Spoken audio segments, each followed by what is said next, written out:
The ambassador's report was unambiguous.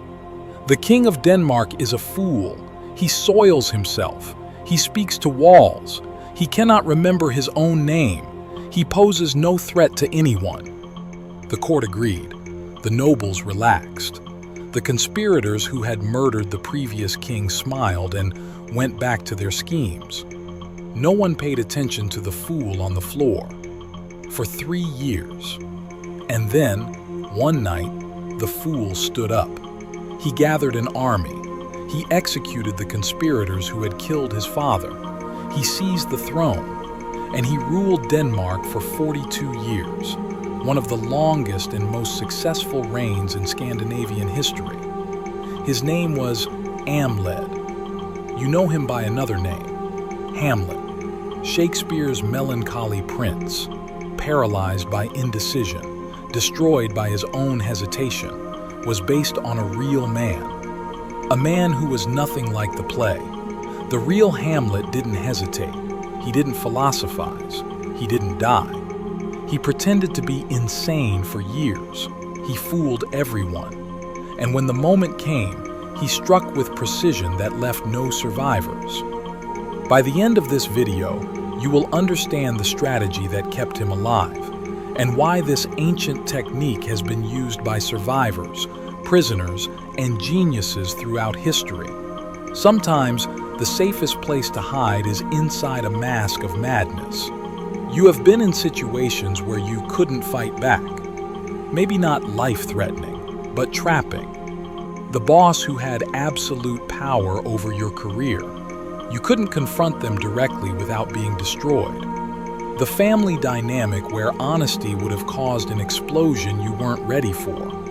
The social situation where showing your real feelings would have made you a target. So, you did what humans have always done when direct action means death. You performed.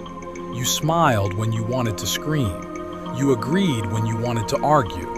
You made yourself small, unthreatening, until the moment passed or the situation changed. This is not weakness. This is survival intelligence. And Amled, the original Hamlet, elevated it to an art form. He understood something that most people miss. Power sees threats everywhere.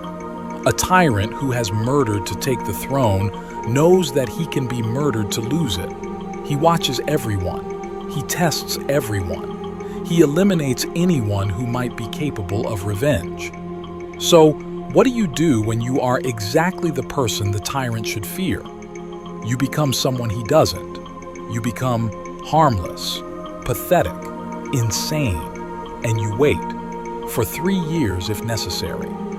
This is the story of how a prince became a fool to survive, and a king to avenge. Part 1. The Murder, How It All Began. The story comes to us from Saxo Grammaticus, a Danish historian writing around 1200 AD. He recorded the legend of Amled, a tale that was already centuries old when he wrote it down. Here is how it begins. Amled's father, Horvendil, was a warrior king, brave, successful, beloved. Horvendil's brother, Feigned, was none of these things. But Feigned wanted what Horvendil had, the crown, the power, and, most importantly, Horvendil's wife, Jerutha. A blade being drawn in shadow. The firelight catches it for just a moment. So Feigned did what ambitious brothers have done throughout history. He murdered Horvendil at a feast, in front of witnesses, and then he announced that he had done it to protect Jerutha, claiming Horvendil had been planning to kill her. It was a transparent lie. Everyone knew it. But Feigned had the warriors. Feigned had the weapons. And so, Feigned had the truth. He took the crown. He took Jerutha as his wife.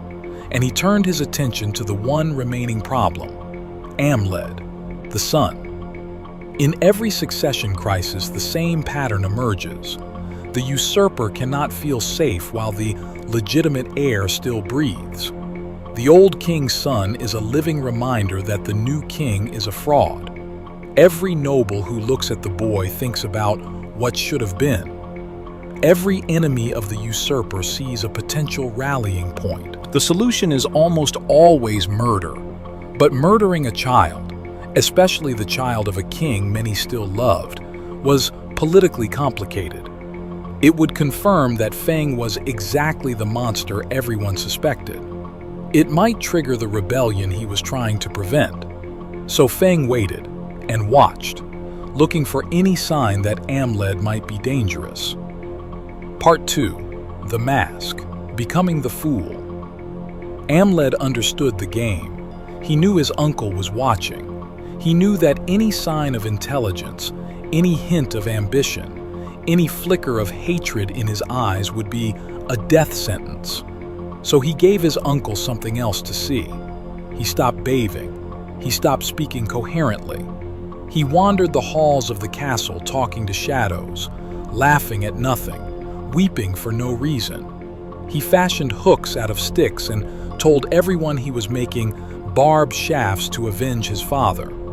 Amled holding up crude wooden hooks, grinning like a child. The courtiers laugh. Feigned laughs loudest of all. The court mocked him. The nobles dismissed him. His own mother wept for the son she seemed to have lost. But Feigned's advisors were not entirely convinced. He could be pretending, they warned. The boy was clever before. Perhaps this is an act. So Feigned set traps. Part 3. The Tests, Proving the Madness. The first test was seduction. Feigned's advisors arranged for a beautiful young woman to meet Amled alone in the forest. The theory was simple. No man, no matter how mad, could resist a beautiful woman. If Amled responded to her advances, it would prove his mind was intact. What the advisors didn't know, the woman had grown up with Amled. She cared for him, and she warned him of the trap. Amled met her in the forest. He was observed. But what the observers saw was a madman who didn't understand what was happening, who responded to her presence with gibberish and confusion. The test was inconclusive. The second test was more dangerous. Feigned's chief advisor devised a plan. He would hide in Garutha's chambers while Amled visited his mother. The advisor would listen to their conversation. If Amled spoke sensibly to his mother in private, the act would be exposed. Amled entered his mother's room and immediately began acting like a madman, crowing like a rooster, flapping his arms, leaping on the bed. But as he jumped, he felt something beneath the coverings, the hidden advisor. Amled did not hesitate.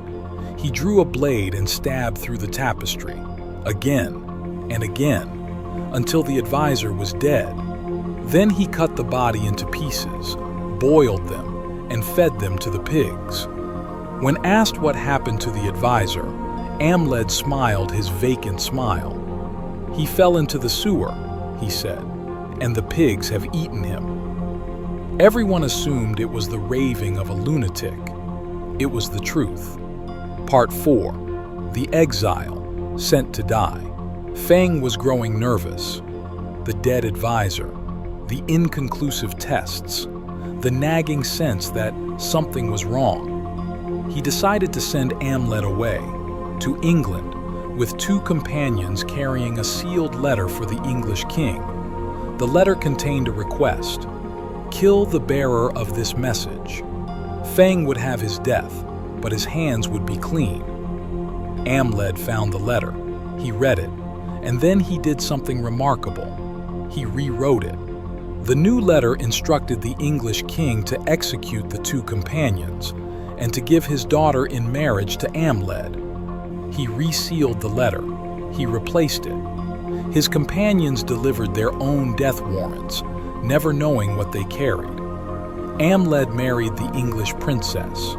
He stayed for a year, building alliances, gathering resources, waiting for the right moment. And then he went home. Part 5. The Return. The Fool Becomes King. Amled returned during a feast. Not with an army, not with a declaration of war. He returned as he had left, a madman, a fool, a harmless wreck that everyone had forgotten. The court laughed to see him. Feigned laughed loudest of all. "Look!" the king cried. "My nephew has returned. Pour him some wine."